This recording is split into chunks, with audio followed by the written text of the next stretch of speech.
Salut à toi, si tu es là, c'est que tu as vu l'épisode 1, du coup tu vas voir l'épisode 2 en toute logique. Donc on s'est arrêté sur Truffaut, Otomo, Spielberg, et mon envie de vouloir faire des films d'animation. Et à cette période-là, j'avais 19 ans et j'étais dans ma petite bulle. Et cette petite bulle était aussi remplie de nouveaux réalisateurs comme Tim Burton, Cronenberg, Ridley Scott ou encore David Lynch. Et donc je rêvais de faire des films d'animation intimistes, étranges. Et j'avais deux flèches dans ma tête. La première, c'était je vais dans une école, je sors de cette école, je rentre dans un studio, je fais mes premières armes et je deviens réalisateur de films d'animation, teneur d'applaudissements et je gagne plein de prix.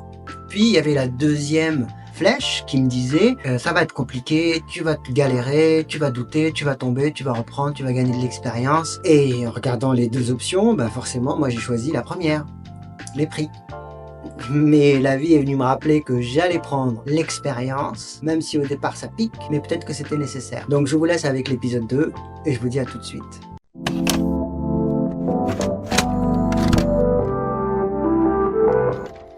Lorsque je disais que je voulais faire des films, en général, mes profs ou ma famille me disaient que c'était un métier, 1, très compliqué, très difficile, et de 2, fermé, et que j'avais pas réellement mes chances.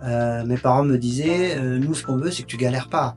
Et là où tu vas aller, c'est compliqué. Alors que quand je rajoutais en plus film d'animation, là les gens ils explosaient de rire quoi. Ils disaient mais tu te rends pas compte, c'est un métier qui est élitiste, codé, fermé.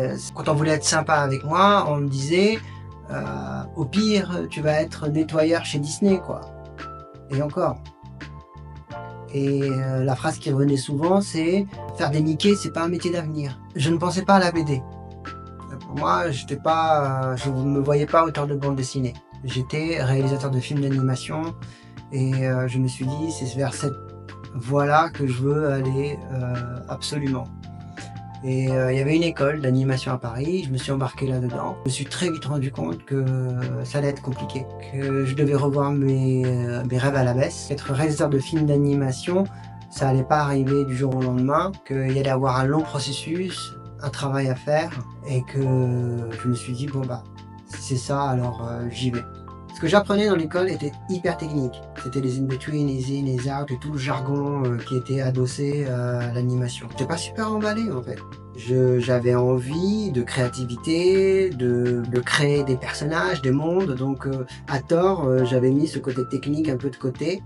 Et avec le temps, je me suis vite rendu compte que j'allais en avoir besoin. Et je me focalisais que sur la créativité et la création scénaristique en fait. Et puis je suis sorti de l'école et j'ai commencé à faire des stages. Et j'ai fait des super stages. Je me suis dit ça y est, je rentre dans le truc. Lorsque tout ça s'est terminé, je me suis rendu compte qu'il fallait commencer à travailler. Et je postulais et les seuls boulots qui étaient pour moi, c'était pas des boulots dans l'art en fait, puisque je faisais soit téléopérateur et puis pendant une période j'ai bossé dans des magasins de jouets, ce genre de choses. Et ça a été une période assez trouble pour moi parce que je me posais la question pour quelle raison en fait, pour quelle raison j'arrive pas à décrocher un boulot là-dedans. Et une petite fenêtre s'est ouverte, c'est celle du comics. J'en lisais beaucoup, je collectionnais des comics. De temps à autre, on allait dans des boutiques de comics avec ma sœur et on traînait là-dedans en fait. Et je me suis petit à petit pris au jeu. Et j'ai commencé à dessiner des personnages de comics chez moi. Je me suis dit, l'animation, ça allait être compliqué. Parce que là, je n'arrivais même pas à atteindre la première étape, c'est-à-dire la première marche. J'étais là, j'envoyais des CV pour rentrer dans des boîtes d'animation. Je recevais que des refus. Et je me suis dit, bon, qu'est-ce que je vais faire maintenant? Donc j'ai pris la première bifurcation, c'était le comics. À cette période-là, il y avait les Talent Search, c'était le grand boom d'Image Comics. Il y avait Wildstorm, Topco, et très souvent, dans leurs comics, ils faisaient leur Talent Search. Et je me suis dit, tiens, c'est l'occasion de tester moi aussi. Et dans ma tête, ça avait fait 1 + 1. Et comme d'habitude, j'y ai cru. Je me suis dit, si je rentre dans le comics, ça me fait une porte d'entrée dans le dessin. Et peut-être que c'est une manière détournée de pouvoir atteindre mon objectif, faire des films d'animation après. Et là, je m'y suis mis à fond en fait. j'ai commencé à dessiner des planches tous les jours, tous les jours, tous les jours. Matin, midi et soir, je dessinais. Avec ma sœur, on se motivait. On se disait, ouais, on va y arriver. D'ici 10 ans, on fera partie de ces auteurs de comics connus, quoi. Mais bien sûr, ça reste toujours une utopie, parce que c'est du rêve. Et le concret, il est différent. Le concret, il arrive et il te fait comprendre que ben non, ça va pas se passer comme ça non plus. C'était structuré, sérieux et sincère. Il y avait de la méthode, il y avait le rêve américain, mais il en faut beaucoup plus. Rien ne se passait côté comics. Aucune réponse, aucun retour, c'était que de l'attente. Et il fallait que je travaille, que je gagne ma vie. Que je rentre dans des boîtes de pub, comme illustrateur ou comme storyboarder, et je lâche ces concours, ces talent search. J'y voyais plus aucun intérêt. Et c'est à ce moment-là que la BD franco-belge est arrivée. Et je m'y attendais pas.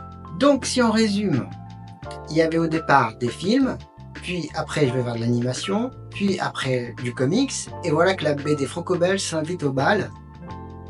Sur internet, on postait pas mal de nos travaux pour se faire remarquer. C'était les débuts d'ailleurs. Et un scénariste m'avait contacté et m'a dit j'ai un projet à te proposer si ça t'intéresse. Je me suis dit j'ai deux options.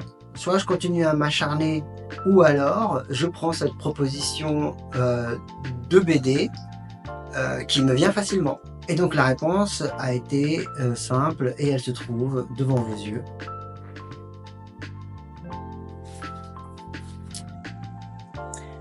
Alors pourquoi j'ai continué à dessiner? Bonne question. Peut-être que j'ai pas vraiment choisi. Peut-être que c'est lui qui m'a gardé.